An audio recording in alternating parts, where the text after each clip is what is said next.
The wind screamed across the Wyoming plains, a feral, living thing that tore at Clara's thin woolen coat with icy claws. Every breath was a battle, the air so cold it felt like inhaling shattered glass. Clara stumbled, her boots sinking deep into a snowdrift that hadn't been there 10 minutes ago. She fell to her knees, a gasp of pain tearing from her throat, but her hands didn't reach out to break her fall. Instead, they flew instinctively to a swollen belly, cradling the life growing inside her against the freezing death waiting outside. "I'm sorry," she whispered, though the gale snatched the words away before they could even form a mist in the air. "I'm so sorry, little one." She had been walking for hours, or maybe days. Time had lost its meaning since she fled the boarding house in town, humiliated and penniless. Julian's letter burned a hole in her memory, even if the paper itself was long gone. "Unfit for a man of my station," he had written. A mistake. That was what a child was to him, a mistake to be erased with a few bills in an envelope and a train ticket to nowhere. But the train hadn't come. The station master had closed the doors against the blizzard, and Clara, in her foolish, desperate pride, had started walking toward the next town. Now she was going to die here. The realization didn't bring panic, only a heavy, cold acceptance. Her limbs were numb, her eyelashes heavy with ice. Through the swirling whiteout, a dark shape loomed. A fence post? A tree? It stood unmoving against the onslaught of the storm. Clara forced herself to crawl toward it, dragging her frozen legs. As she got closer, the shape shifted. It wasn't wood or stone. It was a horse, a massive black beast standing like a statue in the snow, its head lowered against the wind, and on its back sat a rider. He was a mountain of a man, draped in a heavy buffalo hide coat that made him look more bear than human. He sat motionless, watching her. Clara tried to call out, but her voice was nothing more than a croak. She collapsed fully into the snow, the darkness at the edges of her vision rushing in to claim her. The last thing she felt was the ground shaking as the rider dismounted, and then heat, searing, unbelievable heat as massive arms scooped her up from the ice. When Clara opened her eyes, the world was no longer white. It was the color of flickering firelight and rough-hewn timber. The air smelled of wood smoke, strong coffee, and wet wool. She was lying on a narrow bed, buried under a pile of heavy quilts. Panic surged through her. She sat up too quickly, the room spinning, her hand flying instantly to her stomach. "He's fine, or she, whichever it is." The voice came from the corner of the room, deep and rough like gravel grinding together. Clara squinted into the shadows. A man sat in a rocking chair by the wood stove, whittling a piece of wood with a knife that looked sharp enough to shave with. He stopped rocking and leaned forward into the light. Clara's breath hitched. She knew that face. Everyone in Bitter Creek knew that face, though few had seen it up close. It was Silas Thorne. The townspeople called him the monster of Shadow Creek. They whispered that he had killed a man with his bare hands in a bar fight 10 years ago, that he had spent time in the territorial prison, that he was cursed, but mostly they talked about the scar. It ran from his left temple down to his jaw, a jagged, angry line that pulled his lip into a permanent cynical sneer and bisected his eyebrow. In the firelight, it looked jagged and brutal. "You," she breathed, her voice trembling. "Me," Silas replied flatly. He stood up, and the room seemed to shrink. He was terrifyingly tall, his presence filling the small cabin. He poured a mug of coffee from the pot on the stove and walked over to her. "Drink, you're nearly frozen through." Clara hesitated, looking at the scarred hand holding the tin cup. Tales of his violence swirled in her mind, but then she felt the baby kick, a small fluttering protest against her fear. She needed to survive, for the baby. She took the cup, her fingers brushing his. His skin was rough, calloused, but surprisingly warm. "Thank you," she managed to say, taking a sip. The bitter, hot liquid burned her throat in the best way possible. How did you find me?" "I was checking a fence line, heard something that wasn't the wind." He leaned back against the wall, crossing his arms over his chest. His dark eyes studied her with an intensity that made her want to hide under the blankets. He didn't look at her like a predator, but he didn't look at her like a savior either. He looked at her like she was a problem he hadn't decided how to solve yet. "You're the school teacher," he stated. It wasn't a question. "Miss O'Reilly." "I was," she corrected, shame coloring her pale cheeks. "I was dismissed." Silas's gaze dropped to the swell of her belly beneath the quilts. He didn't say a word, but the silence was loud enough. In 1890, an unmarried pregnant school teacher was a scandal that no town would tolerate. "Julian Vance's work, I assume?" Silas asked, his voice dripping with a sudden cold venom. Clara looked up, startled. "How did—" "Small town. People talk, even when they think I'm not listening." He scoffed, a harsh sound. "Vance is a coward. Fits him." "I need to leave," Clara said, pushing the blankets aside, though her legs felt like lead. "I can't impose. If the storm has passed—" "Storm's just starting," Silas interrupted, nodding toward the window where the wind was rattling the panes with renewed fury. "And even if it wasn't, you're in no condition to walk. You and that baby nearly died out there, Miss O'Reilly." He walked closer, looming over the bed. "You have nowhere to go, do you, Miss O'Reilly?" Clara wanted to lie. She wanted to summon some dignity and claim she had family waiting in the next county or money saved for a hotel. But the exhaustion stripped her bare.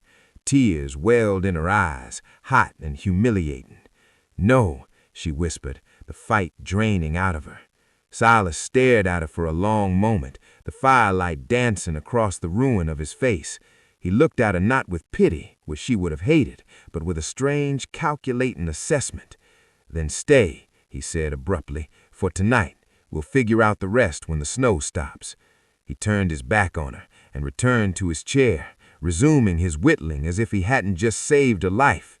Clara lay back against the pillows, listening to the wind howl outside, safe in the home of the monster, wondering if she had been saved or if she had simply traded one danger for another. The blizzard didn't lift the next morning, nor the one after that. For 3 days, the world outside the cabin was a howling gray void, trapping Clara and Silas in an intimacy neither of them wanted. The cabin was small, consisting of one main room that served as kitchen and living area, and a small partitioned sleeping alcove where Silas had insisted Clara sleep. He took the rug by the fire, sleeping with one eye open like a guard dog. As Clara's strength returned, the awkwardness of their situation grew stifling. She was a woman of education and propriety, sharing a roof with a man the town whispered was a devil. Yet the devil made excellent stew.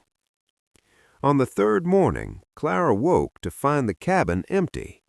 Silas was out tending to the animals in the barn, a task he performed with religious dedication despite the weather. She sat up, wrapping her shawl tight. The pain in her legs had dulled to a throb, and the baby was quiet. She looked around the room with clear eyes for the first time. It was clean, in a Spartan way, but disorganized. Piles of unwashed tack sat on the table. A stack of unopened letters gathered dust on the mantel. The pantry shelves were jumbled, tins of coffee mixed with jars of nails. It was the home of a man who worked himself to the bone and had nothing left for the softness of living. Pushing herself up, Clara limped to the table. She couldn't just sit here and consume his food like a parasite. She needed to be useful. She began to sort the tack, organizing the bridles and polishing the brass buckles with a rag she found. Then she moved to the pantry, organizing the tins.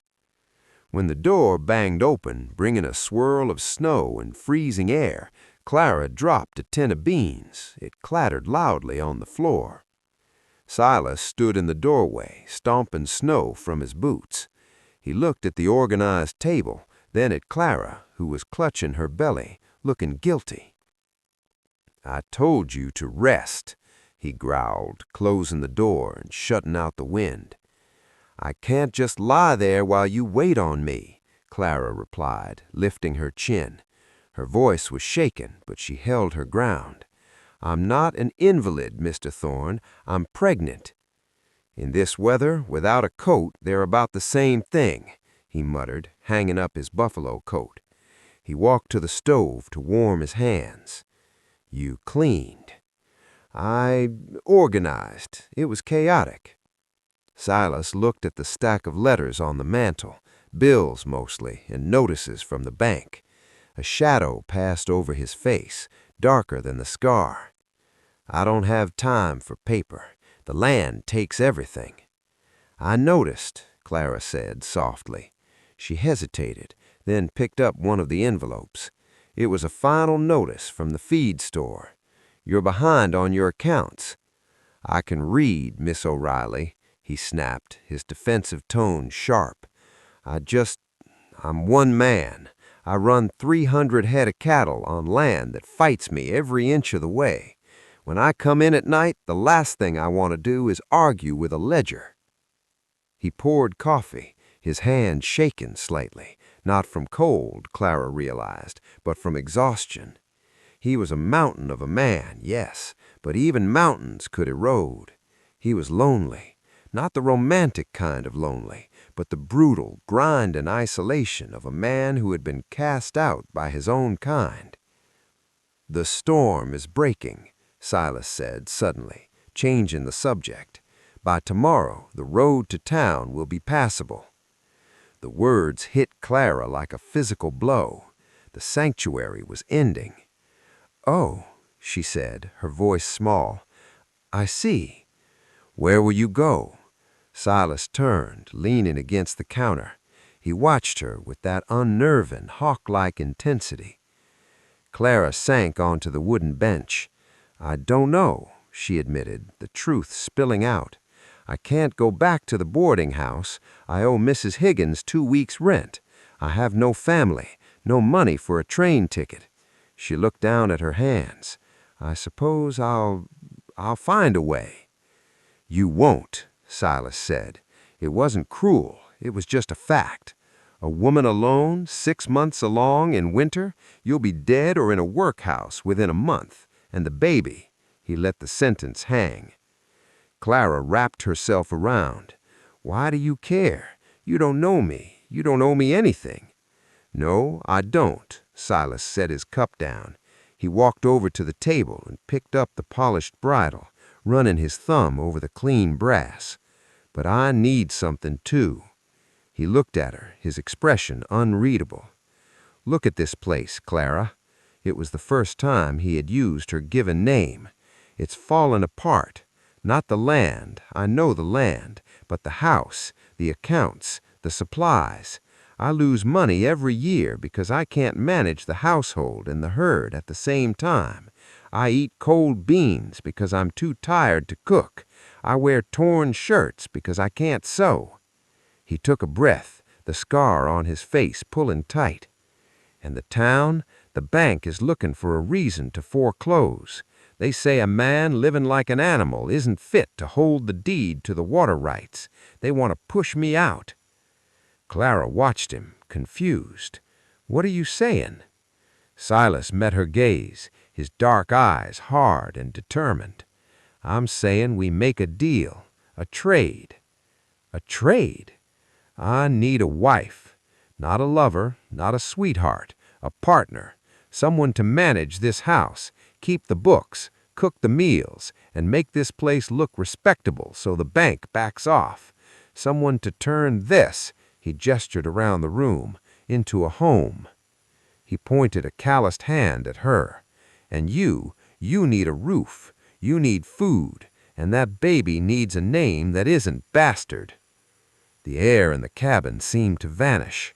Clara stared at him, her heart pounding against her ribs. "You're proposing marriage?"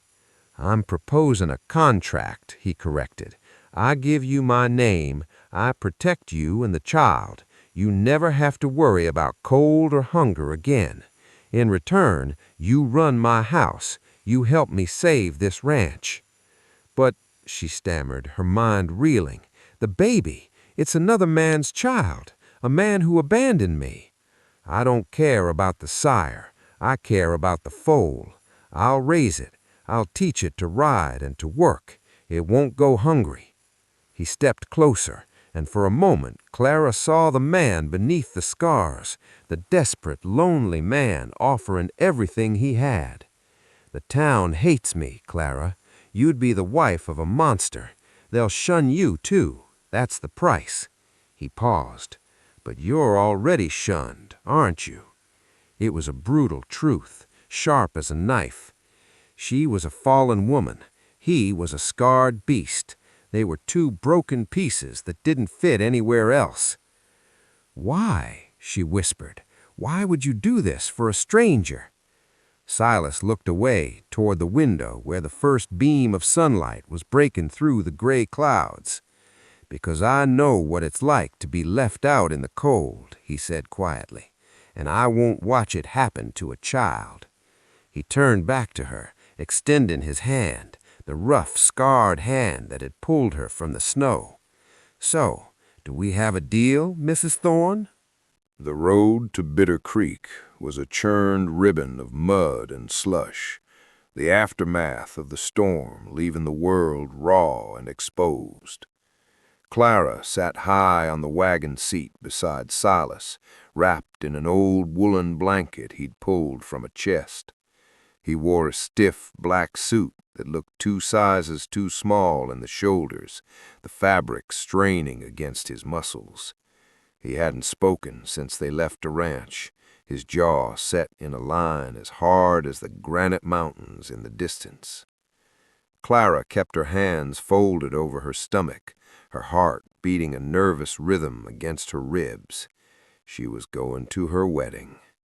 There were no flowers, no lace, no family to weep with joy. Just a scarred man, a muddy wagon, and a desperate promise of survival. As the town came into view, Clara felt the change in the air. People on the boardwalk stopped, heads turned, whispers rippled through the cold air like a contagion. "It's him, the Thorne beast. Who's that with him? Is that the school teacher? Look at her, shameful."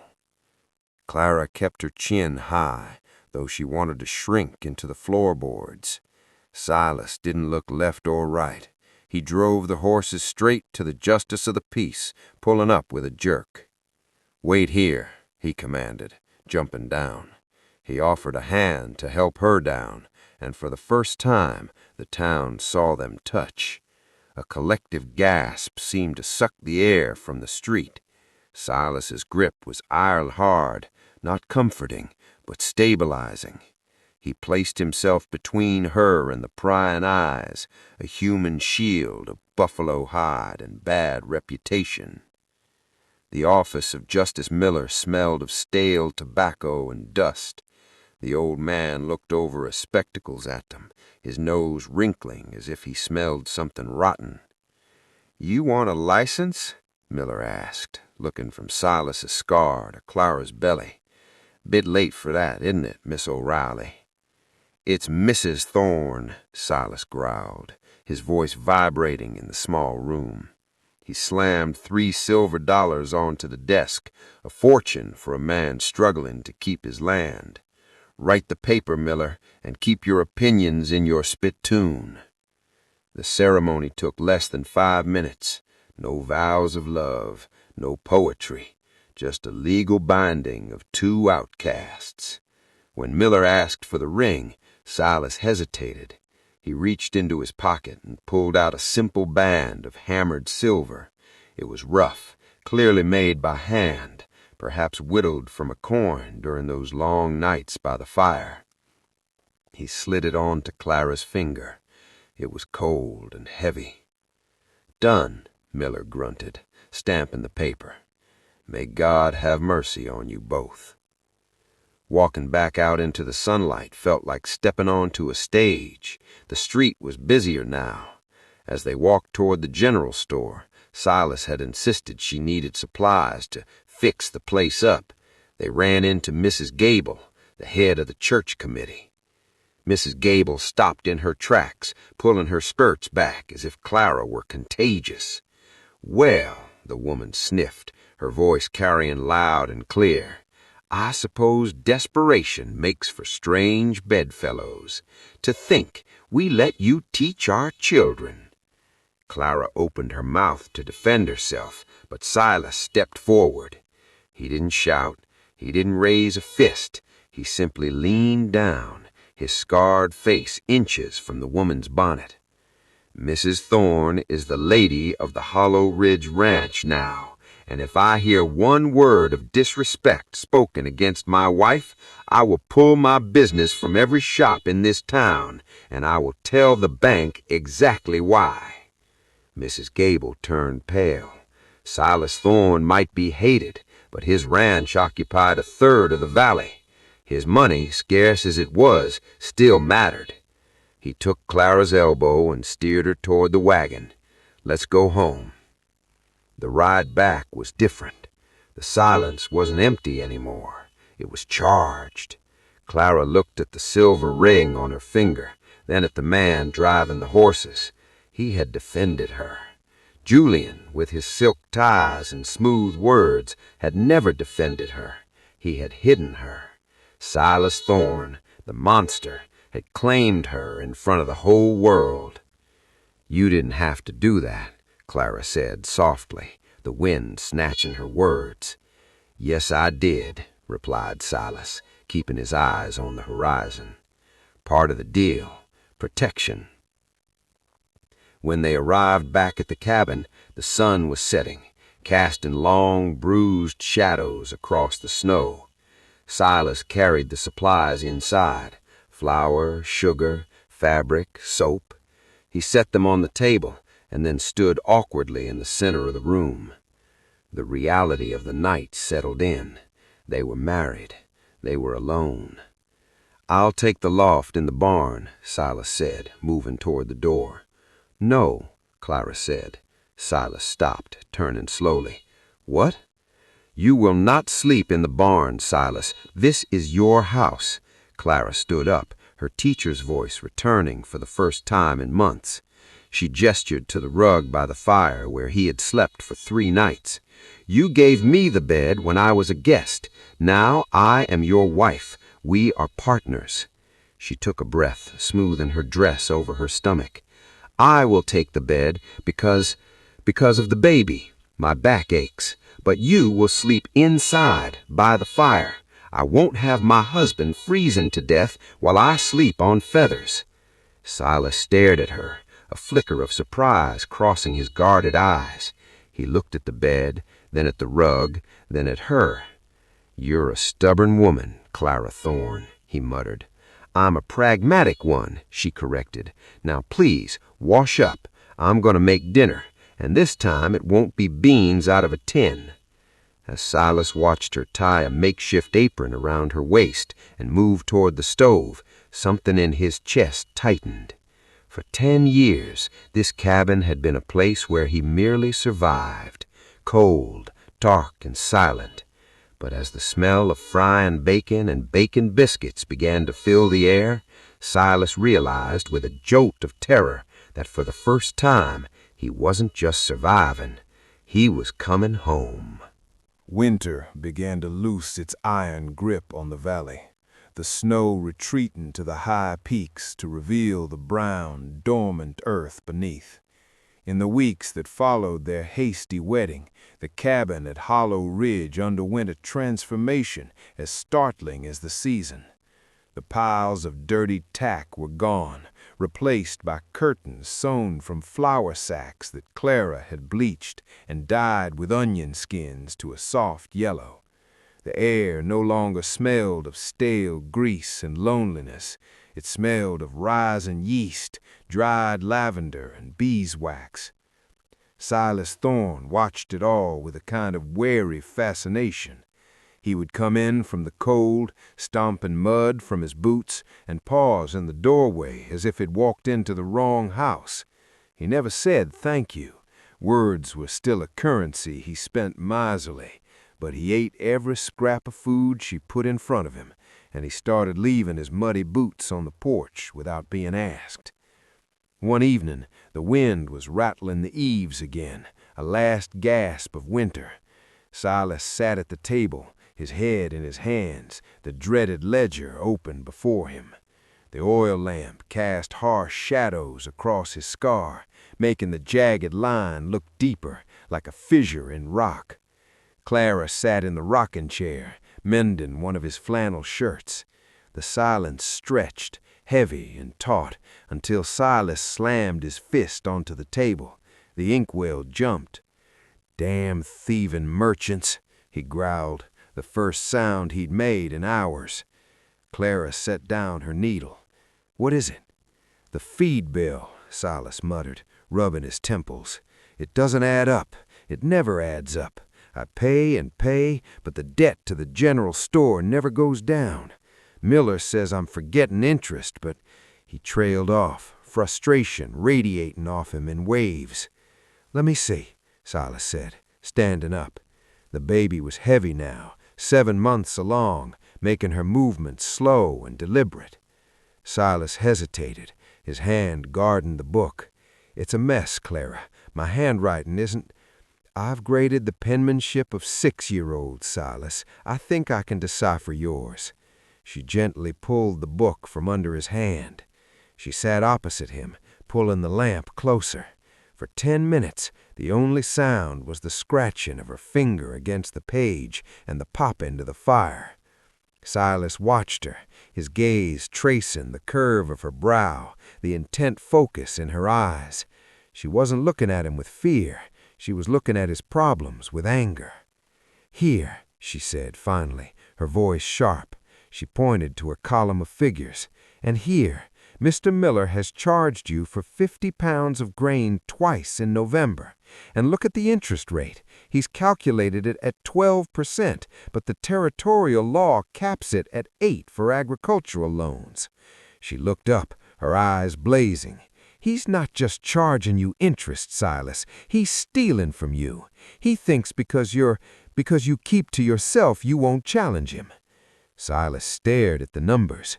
He could read, but numbers danced in his head, and he had always assumed the town's hostility was just social, not financial. "That's nearly $40, he whispered. "That's enough to buy seed for the spring planting." "I will write a letter," Clara declared, pulling a piece of paper toward her. "We will draft a formal audit request. If he refuses to correct it, we will threaten to take it to the circuit judge. He's a thief, and bullies hate being exposed." "We." The word hung in the air between them. "We will write. We will threaten." Silas looked at this woman, this pregnant, cast-off school teacher who possessed more spine than any cowboy he'd ever hired. A strange warmth bloomed in his chest, unfamiliar and terrifying. "You'd do that?" he asked. "Go up against Miller? He's friends with Mrs. Gable, friends with your intended." "My intended is the past," Clara said firmly, dipping the pen in ink. "You are my husband, and I don't like people stealing from my husband." Silas sat back, stunned. He watched her write, the scratch of the pen sounding like a sword being sharpened. Suddenly, Clara gasped. The pen slipped from her fingers, clattering onto the table. Her hands flew to her stomach, her face contorting in surprise. Silas was out of his chair in a heartbeat. He was beside her, his large hands hovering, terrified to touch, but terrified not to. "What? What is it? Is it pain?" "No," Clara laughed, a breathless, wet sound. "No, he's very active tonight. He didn't like my sudden movement." She looked up at him, her eyes shining. "Here, give me your hand." Silas froze. "Clara, Give me your hand, Silas." It was an order. Slowly, trembling, he reached out. She took his hand, that scarred, rough, massive hand that had known only hard labor and violence, and pressed it against the side of her belly. For a moment there was nothing. Then a distinct, strong thump against his palm. Silas's breath hitched. He pulled his hand back as if burned, his eyes wide. He's strong. He's a fighter, Clara said softly, her hand lingering where his had been. And his father? Silas asked, the question slipping out before he could stop it. The shadow of Julian Vance always lingered in the corners of the room. Clara looked at him, her expression fierce. His father is the man who pulled us out of the snow, Silas. Biology is just an accident. Fatherhood is a choice. Silas looked at his hand, then at her. The scar on his face throbbed, a phantom pain from a life he thought was over. He'd spent 10 years building walls of ice and silence to keep the world out. But looking at Clara, seeing the fire in her eyes and the life in her womb, he felt the first crack in the fortress. He didn't say anything sentimental. He didn't know how. Instead, he reached out and took a stray lock of hair behind her ear, his thumb brushing her cheek, the unscarred side of his face turned toward her. "I'll harness the wagon tomorrow," he said, his voice rough with emotion he couldn't name. "We're going to town. I want to see Miller's face when you read him those numbers." Clara smiled, and for the first time in that cabin, it wasn't a smile of politeness or survival. It was a smile of genuine happiness. "Yes," she said, "let's go get our money back." Miller's General Store was the heart of Bitter Creek, a place where gossip was traded as freely as grain. When Silas and Clara walked in, the bell above the door chimed with a cheerful sound that stood in stark contrast to the sudden, suffocating silence that fell over the room. 2 ranchers leaning against the counter straightened up. A group of women near the fabric bolts stopped their whispering, their eyes darting from Silas's scarred face to Clara's prominent belly. Silas moved to step in front of her, a reflex born of habit, but Clara placed a hand on his arm. Her touch was light, but it held him back. "No," her gesture said, "we do this together."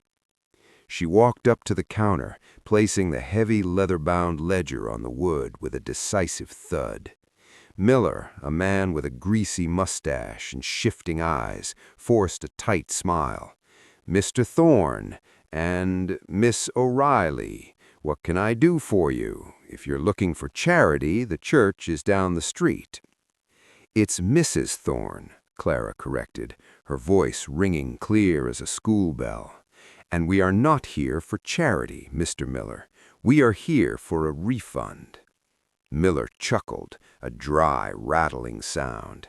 He looked at the other man in the room, inviting them to share the joke. "A refund? Now, Silas, you know your account is in the red. I've been very patient with your situation." "My husband's patience, however, has run out," Clara said. She opened the ledger, spinning it around so Miller could see. Her finger, steady and accusatory, landed on the column of figures she had circled in red ink. "November 12th, 50 pounds of seed, charged twice. December 4th, a plowshare, never delivered. And here," she tapped the bottom of the page harder, "an interest rate of 12%. Territorial law caps agricultural interest at 8%, Mr. Miller, unless you've suddenly decided to operate as a loan shark." The room went deadly quiet. The ranchers by the counter leaned in, looking at the book. Miller's face went from pale to a splotchy red. "Now see here," he sputtered, sweat beading on his forehead. "A woman doesn't understand the complexities of—" "I understand arithmetic perfectly well," Clara cut him off, "and I understand fraud. You owe the Hollow Ridge Ranch $42.50. Credit it to our account immediately, or I will take this ledger to Judge Halloway when he rides circuit next week." Miller looked at Clara. Then he looked at Silas. Silas stood behind his wife, his arms crossed over his massive chest. He wasn't scowling, he wasn't threatening violence. For the first time in years, the monster of Shadow Creek was smiling. It was a terrifying, proud, wolfish smile. "You heard the lady, Miller," Silas rumbled. "She's got a head for figures, better than yours, it seems." Miller swallowed hard. He looked around the room, seeing no support. The other ranchers were looking at him with suspicion now, wondering if their own books had been doctored. It must be a clerical error," Miller muttered, reaching for his pen. "I'll correct it right away." When they walked out of the store 10 minutes later, their account credited and a sack of fresh sugar in Silas's hand, Clara felt light-headed with adrenaline. She had done it. She had fought for them, and she had won. "Did you see his face?" Silas asked as they reached the wagon. He let out a low, rough laugh, a sound Clara had never heard before. He looked like he'd swallowed a toad. "He's a bully," Clara said, her cheeks flushed with victory. "He won't try that again." "No one has ever." Silas stopped. He looked at her, his dark eyes fierce with an emotion that made Clara's breath catch. "No one has ever fought for me before, Clara." He reached out, his hand cupping her cheek, his thumb tracing her jawline. The street, the staring townspeople, the mud, it all faded away. There was only the heat of his hand and the sudden, undeniable pull between them. "Silas," she whispered. "Well, well, isn't this a touching domestic scene?" The voice was smooth, cultured, and cold as ice water. Clara froze. The blood drained from her face so fast she nearly swayed. Silas felt the change in her instantly. His hand dropped from her face to his gun belt, his body turning rigid as he pivoted toward the sound. Standing on the boardwalk, dressed in a tailored gray suit with a silk vest, was Julian Vance. He looked exactly as he had the day he dismissed her, handsome, blonde, and utterly devoid of warmth. He was holding a silver-tipped cane, looking at the two of them with a mixture of amusement and disgust. "Julian," Clara breathed, the name tasting like ash. Julian stepped down into the muddy street, ignoring the filth on his polished boots. His blue eyes swept over Silas, the scar, the rough clothes, with open contempt, before landing on Clara. His gaze traveled down to her swollen belly. He paused. He did a mental calculation, his eyes narrowing. 6 months, Julian murmured, since I let you go. That child, he pointed with his cane, that's a Vance heir. He is nothing to you, Clara cried out, her hands flying to protect her stomach. You called him a mistake. You threw us out. A mistake for a mistress, Julian corrected smoothly. But my father passed away last week, Clara. I am the sole owner of the Vance estate now, and I find myself in need of an heir to secure the trust fund. He smiled, and it was far more terrifying than Silas's scar had ever been. If that is a boy, Julian said softly, then he belongs to me. Over my dead body, Silas growled, his hand tightening on the grip of his revolver. Don't be dramatic, Thorne, Julian sneered, turning back to the boardwalk. I have lawyers for pests like you. He tipped his hat to Clara, his eyes cold and dead. I'll be seeing you, Clara. Eat well. My son needs to be healthy when I come to collect him. He turned and walked away, leaving Clara trembling in the mud, clutching her stomach, while Silas stood beside her, a statue of rage and terror, realizing that the real storm had just begun. The silence that filled the cabin that night was different from the silence of the blizzard. That had been the silence of nature, cold and indifferent. This was the silence of a trap snapping shut. Silas sat at the table, dismantling his Colt revolver. The metallic click-clack of the cylinder and springs was the only sound in the room. He cleaned each piece with a rag soaked in oil, his movements methodical, almost rhythmic. It was a ritual of violence that Clara had never seen him perform, and it terrified her. "Silas," she said softly from the rocking chair. She had a book open on her lap, but she hadn't turned a page in an hour. "Cleaning that gun won't solve this." "It might," Silas said, not looking up. "Vance is a man. Men bleed." "And if you shoot him, you hang," retorted Clara, her voice trembling but firm. "And then he takes the baby anyway, and I am left alone. Is that your plan?" Silas's hand froze on the barrel. He looked up, his face a mask of tormented fury. "He has money, Clara. He has the law in his pocket. I have a criminal record and a face that scares children. In the eyes of a judge, who do you think looks like the better father?" "A father is not a bank account," Clara argued, though a cold knot of fear tightened in her stomach. She knew the way the world worked. In 1890, the rights of a biological father, especially a wealthy one, trumped almost everything. "I won't let him take it," Silas whispered, reassembling the gun with a sharp snap. "I'll burn this whole valley down first." Before Clara could respond, the sound of hoofbeats approached the cabin. It wasn't the erratic gallop of an intruder, but the steady, heavy trot of an official visit.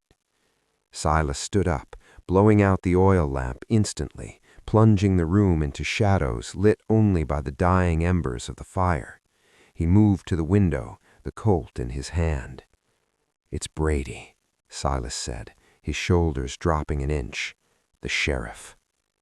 He opened the door before the knock came. Sheriff Brady, a weary-looking man with a gray mustache and a dust-coated coat, stepped onto the porch. He didn't look happy to be there. "Silas," he nodded. He took off his hat when he saw Clara in the shadows. "Mrs. Thorne." "Sheriff," Silas said, his body blocking the doorway. "You're riding late." "Official business, I'm afraid." Brady reached into his coat and pulled out a folded document sealed with wax. He held it out, but Silas didn't take it. The sheriff sighed and placed it on the small table by the door. "Julian Vance filed a petition with the circuit court this afternoon. He's claiming paternity of the unborn child.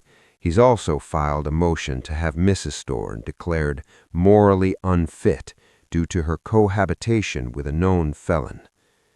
"Gun!" Clara gasped, stepping forward into the light. "Unfit? I was a school teacher. I'm a married woman." "I know, ma'am, I know. But Vance has lawyers from Denver. They're digging up everything. Silas's time in the territorial prison, the fight in the saloon. They're painting a picture, Silas. They're saying this house is a danger to a child." Silas remained motionless, but Clara saw the vein in his neck throbbing. "When?" Silas asked. "Hearing is set for Friday, 3 days." Brady put his hat back on. "I'm sorry, Silas, if it were up to me, but it's a judge's call. You get yourselves a lawyer, a good one." "With what money?" Silas asked bitterly. Brady didn't have an answer. He nodded once and walked back into the night. Silas closed the door and locked it. He picked up the document, staring at it as if it were a venomous snake.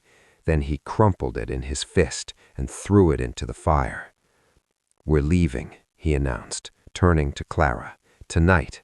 Pack a bag. We can make it to the pass before dawn. I know a place in the mountains, an old trapper's cabin. He'll never find us." "Run?" Clara asked, incredulous. "Silas, I can barely walk to the barn without losing my breath.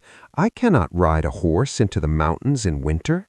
And even if I could, running makes us fugitives. It proves everything he says is true." "I won't let him take it," Silas said, shouting. "I won't let him take it," Silas said, the control finally snapping, his voice cracked, raw with pain. "You don't understand, Clara. You don't know what they'll do in that courtroom. They won't just take the baby. They'll destroy you to get to me. They'll drag your name through the mud, and they'll use my past to do it." He paced the room, running his hair through his hair. I can't watch him take another thing from me. I lost my land once. I lost my freedom. I won't lose."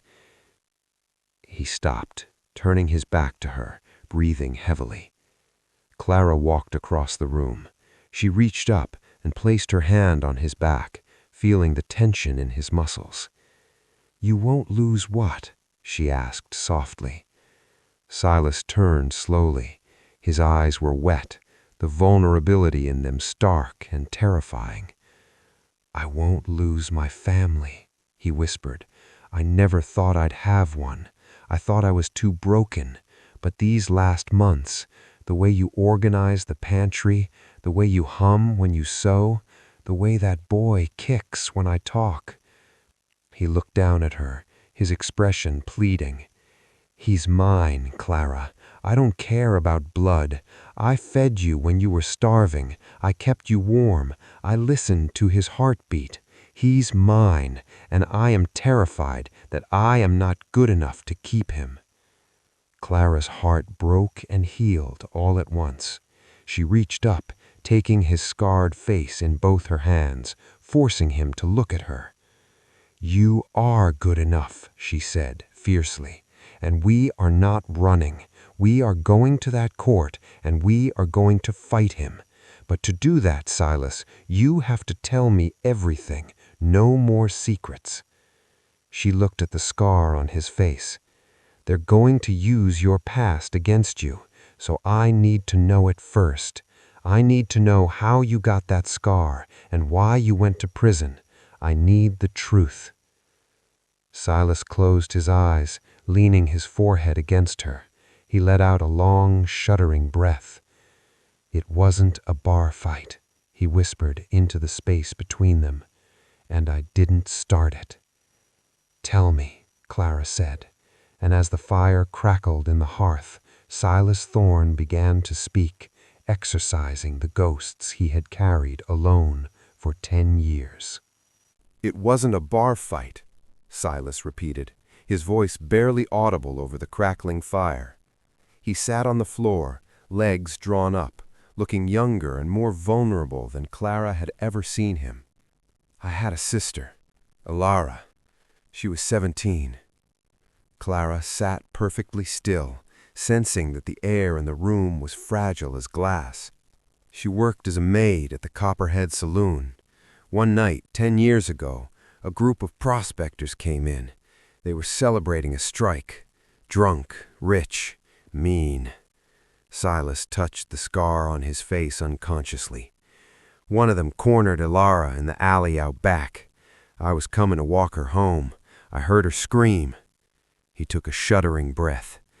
I didn't have a weapon. I pulled him off her. He had a Bowie knife. He slashed me, opened my face from temple to jaw. The blood blinded me in one eye. I didn't see what I was doing. I just knew I had to stop him. I hit him, again and again, until he stopped moving. Silas looked up at Clara, his dark eyes haunted. He didn't die, but he was the son of the territorial judge. I was a ranch hand with no name. They said I assaulted a gentleman. They said Alara enticed him. The judge gave me 5 years in Yuma prison for attempted murder. "And Alara?" whispered Clara, tears streaming down her face. "She died of fever while I was inside," Silas said flatly. "I couldn't protect her. I came out with this scar and a name that terrified people, so I decided to be what they saw, a monster. It kept people away. It kept me safe." Clara slid off the chair and knelt on the floor beside him. She took his face in her hands, pressing her forehead against his unscarred cheek. "You are not a monster, Silas," she said fiercely. "You are a protector. You went to prison because you saved a woman, and now you were willing to lose everything to save another woman and her child. That is not the history of a criminal. That is the history of a hero." Silas leaned into her touch, his large hands gripping her arms as if she were the only solid thing in a spinning world. "The court won't see it that way. Vance has the judge in his pocket." "Then we make them see it," Clara said, her mind racing with the clarity of a general surveying a battlefield. "Vance is banking on your silence. He expects the beast of Shadow Creek to growl and threaten. He doesn't expect Silas Thorne, the man." She pulled back, looking him in the eye. "We are going to that hearing. You will wear your suit. You will hold your head high, and we are going to tell the truth, not just about the past, but about the present, about the receipts, about the work you do." "It won't be enough," Silas said. "It has to be, because I am not raising our son in a house ruled by fear." Friday morning dawned cold and bright. The county courthouse in Bitter Creek was packed. News of the custody battle of the century had spread, and the courtroom was a sea of murmuring spectators. When Silas and Clara entered, a hush fell over the room. Silas had shaved, leaving his jaw clean, though the scar remained a stark white line. He wore his black suit, brushed free of dust, and walked with a rigid dignity. Clara walked beside him, her head high, her hand resting protectively on her belly. Julian Vance sat at the plaintiff's table, flanked by two men in expensive city suits. He looked the picture of grieving, concerned nobility. He nodded solemnly to the judge as proceedings began. Judge Holloway was a stern man with a face like dried parchment. He peered over his spectacles at Silas with evident distaste. "This hearing is to determine the custody of the unborn child of Miss Clara O'Reilly." "Mrs. Clara Thorne," Silas corrected, his voice deep and steady. "Noted," the judge sniffed. "Mr. Vance, your opening." One of Julian's lawyers stood up. He was a small man with a voice like oil. He painted a picture of Julian as a heartbroken father, longing to provide for his heir, thwarted by a woman who had run off in a fit of hysteria to live with a violent ex-convict. "Your Honor," the lawyer said, pacing in front of the jury box, "Mr. Thorne is a man with a documented history of vicious assault. He is a recluse, a man unstable in temper and finance. Is this the environment for a child? A freezing cabin with a man known as a monster?" He called Sheriff Brady to the stand. Brady looked miserable. Under oath, he had to confirm Silas's prison record. He had to confirm the fight 10 years ago. Every word was a nail in their coffin. Then Julian took the stand. He squeezed out a tear. "I only want what is best for my son," he said, his voice trembling with practiced emotion. "I can give him the best schools, the finest clothes. I can give him a future. What can Mr. Thorne give him? A life of dirt and shame?" Clara watched Silas. His fists were clenched so hard his knuckles were white, but he didn't move. He didn't outburst. He held the line. "Mr. Thorne," the judge said finally, "you have no counsel?" "My wife speaks for us," Silas said. Clara stood up. The room rippled with whispers. A woman speaking in court was rare. A pregnant woman defending her husband was unheard of. She walked to the front of the room. She didn't look at the judge. She looked at the townspeople filling the benches. "Mr. Vance speaks of futures. He speaks of money as if it is the only currency that matters. But a child needs more than silk and silver. A child needs safety. A child needs honor." She turned to Julian. "You speak of wanting this child now, but 6 months ago, when I told you of his existence, you gave me $50 and told me to fix the mistake. You sent me into a blizzard to die." "Objection!" Julian's lawyer shouted. "Hearsay!" Sustained, the bored judge sniffed. Stick to the facts, Mrs. Thorne. The fact, Clara continued, undeterred, is that when I was freezing to death, the man you call a monster carried me 3 miles in a storm. The fact is that when I had no food, he shared his meager supplies. The fact is that he married a ruined woman to give her child a name, knowing it would bring him nothing but scorn. She turned to the gallery. You all know Silas Thorne. You know his scar. But do you know him? She pointed to Mrs. Higgins, the boarding house owner. Mrs. Higgins, who chopped your wood last winter when your husband broke his leg? You found a cord of wood on your porch, didn't you? Mrs. Higgins blinked, surprised.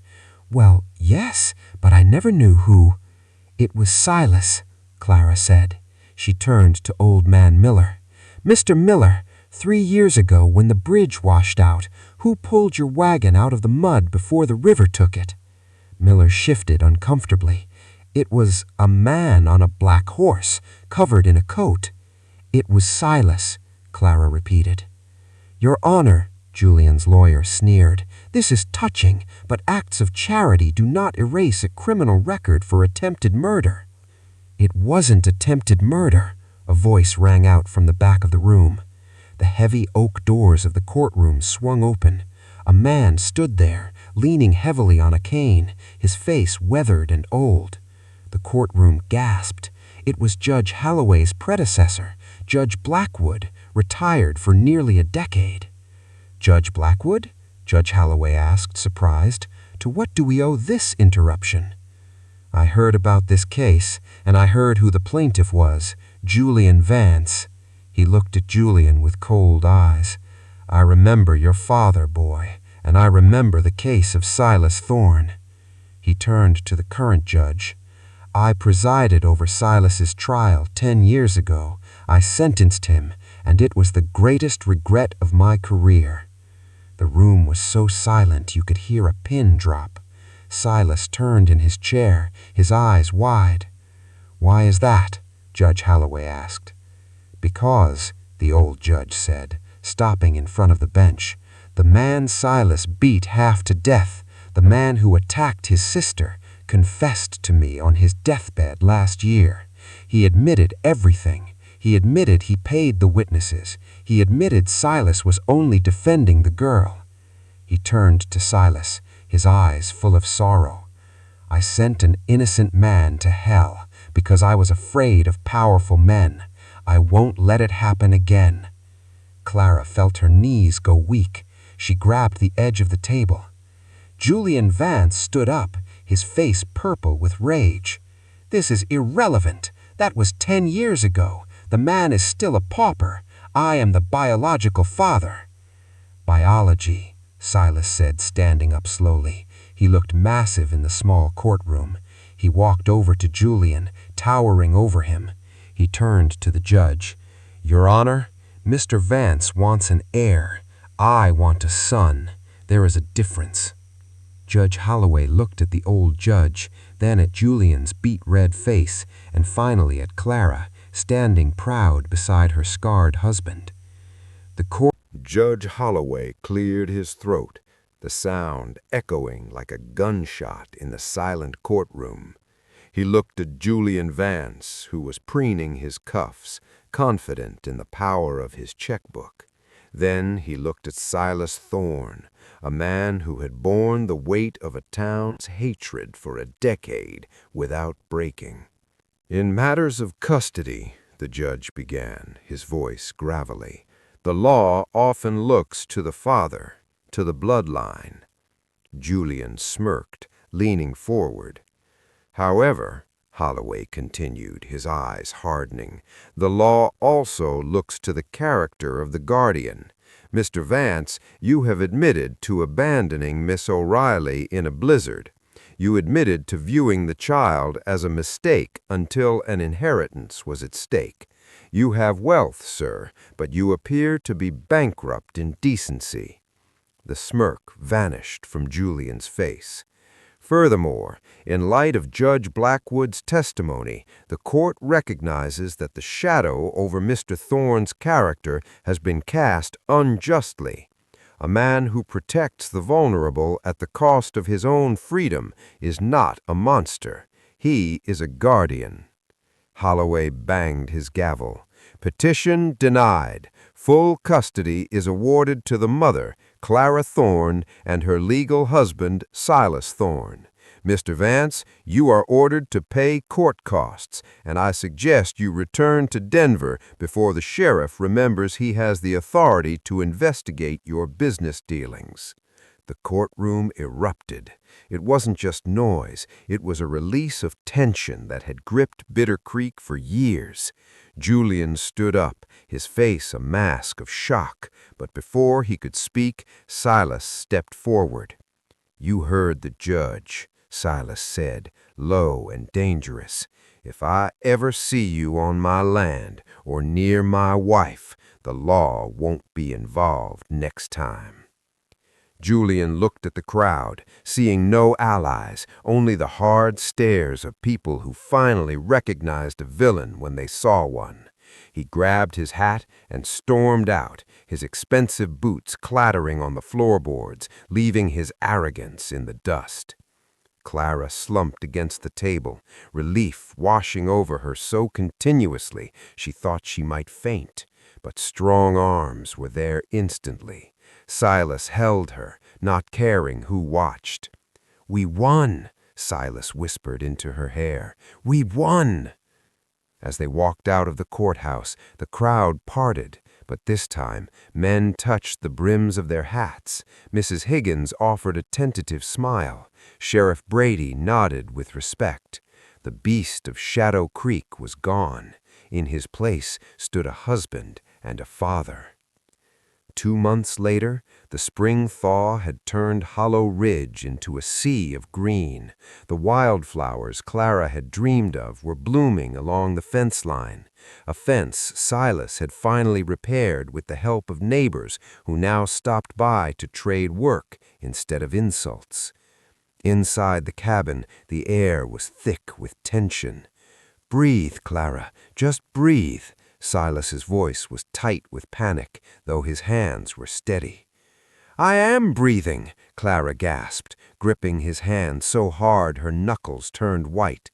"You handle 1,000-pound bulls, Silas Thorne. Do not faint on me now."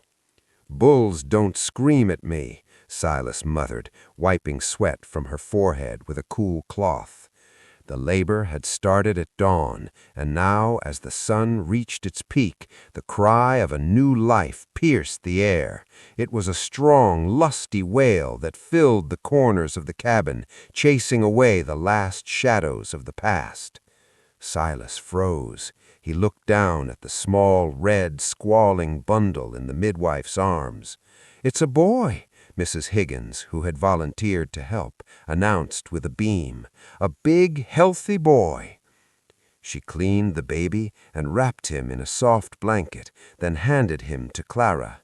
Clara looked down at her son, tracing the curve of his cheek, the perfect bow of his lips. He had Julian's blonde fuzz of hair, but when he opened his eyes, they were dark and watchful. "Silas," Clara whispered, "come meet him." Silas approached the bed as if it were a holy altar. He looked at the baby, his hands trembling. I'm too rough, my hands." "Are the hands that built this home," Clara finished firmly. "Take him." Silas reached out. The baby was so small against his chest, a fragile weight that anchored him to the earth. The infant stopped crying, settling into the warmth of the buffalo hide coat Silas had draped over the chair. Silas looked down, and a tear, singular and unchecked, traced the path of his scar. "Hello," he whispered, his voice cracking. I'm your pa." "What should we name him?" Clara asked, watching the 2 men of her life. Silas didn't hesitate. "Gabriel."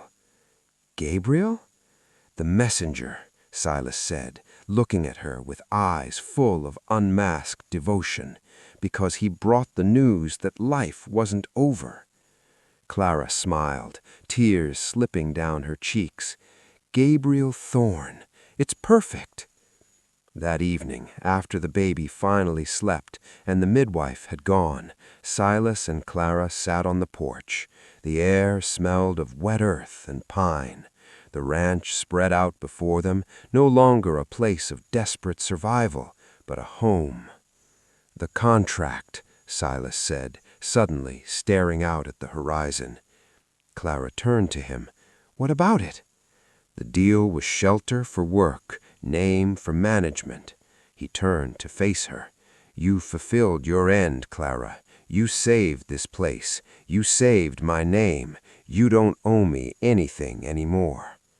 Clara felt a chill that had nothing to do with the night air. "Are you firing me, Mr. Thorne?" "I'm offering you a choice," Silas said intensely. "You stayed because you had to, because of the winter, because of the baby. But it's spring now. You have your custody rights. You could leave. You could find a man without a scar and a prison record." Clara stood up. She walked over to him, pulled the cigar from his fingers, and tossed it into the yard. Then she took his face in her hands, forcing him to look at her. "You foolish, stubborn man," she said softly. "Do you still not see it?" "See what?" "I didn't stay for the roof. I didn't fight Julian for the money, and I didn't marry you for the name." She kissed the scar on his cheek, then his lips, pouring every ounce of gratitude and passion she held into the touch. "I love you, Silas," she whispered against his mouth. "I love the way you check the fences. I love the way you whittle by the fire. I love the way you look at our son." Silas went still, as if he couldn't believe the words were real. Then, with a groan that sounded like a dam breaking, he wrapped his arms around her, lifting her off her feet, burying his face in her neck. "I thought I was dead until you walked out of that snow," he choked out. "I love you, Clara, more than I have words for." "Then the contract is void," Clara said, smiling through her tears as he set her down. "Void," Silas agreed, pulling her close against his side, their silhouettes merging into one against the vast, starry Wyoming sky. And as the wind whispered through the grass of Hollow Ridge, it no longer sounded like a threat. It sounded like a lullaby.